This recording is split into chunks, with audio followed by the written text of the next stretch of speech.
এই মুহূর্তে শাহবাগ এলাকায় আছেন ইমদাদুল্লাহ বাবু। রিকশা চালকদের বিক্ষোভ কর্মসূচির খবর জানতে এখন আমরা সরাসরি চলে যাচ্ছি তার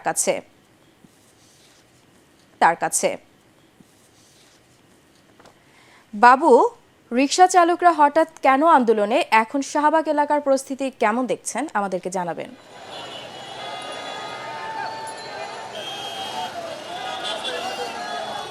শান্তা, সকাল 10টার দিকে ঢাকার যত প্যাডেল চালিত রিকশা চালক আছেন তারা কিন্তু সবাই জড়ো হন এই শাহবাগ মোড়ে। এখানে তারা এসে একটি দাবি করেছেন, সেটি হচ্ছে যে যতগুলো মোটর চালিত রিকশা রয়েছে সেগুলোকে ঢাকা থেকে বন্ধ করতে হবে। বিগত সরকার কিন্তু সেই মোটর চালিত রিকশাগুলোকে ঢাকার রাস্তায় চলাচলের অনুমতি দিয়েছিল।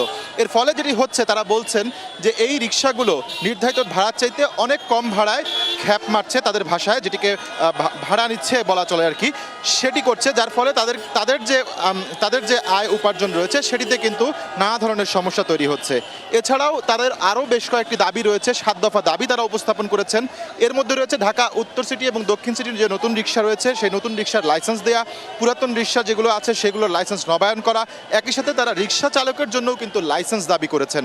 এরকম 7 দফা বিভিন্ন দাবি নিয়ে কিন্তু তারা আজকে এই শাহবাগ অবরোধ করেছেন। এই অবরোধের ফলে কিন্তু শাহবাগের মতো একটি গুরুত্বপূর্ণ এলাকার যে যান চলাচল রয়েছে সেটি কিন্তু থেমে গিয়েছে। ফলে কার্যত নগরীতে কিন্তু যান চলাচলে অনেকটাই ধীরগতি দেখা যাচ্ছে।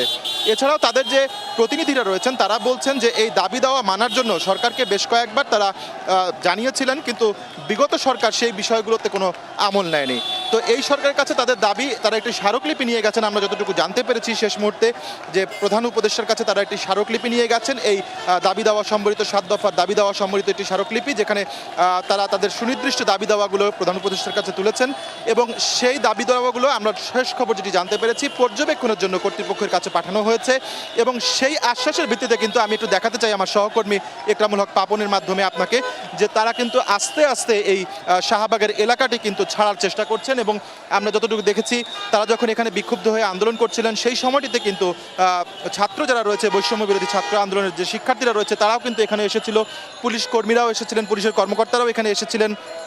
এসে তাদেরকে কিন্তু জানিয়েছেন যে তাদের যে দাবি দেওয়া রয়েছে সেই দাবি দাবাগুলো প্রধান উপদেষ্টার কাছে গেছে এবং এ বিষয়ে আসলে পর্যালোচনা চলছে।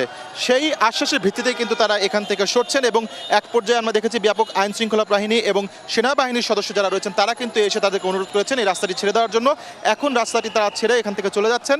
তবে তারা বলছেন যে তাদের দাবি দেওয়া মানা হলে আবারও তারা আন্দোলনে যাবেন। শান্তা, এই ছিল শাহবাগ থেকে আমার কাছে রিকশা চালকদের আন্দোলন নিয়ে সর্বশেষ তথ্য।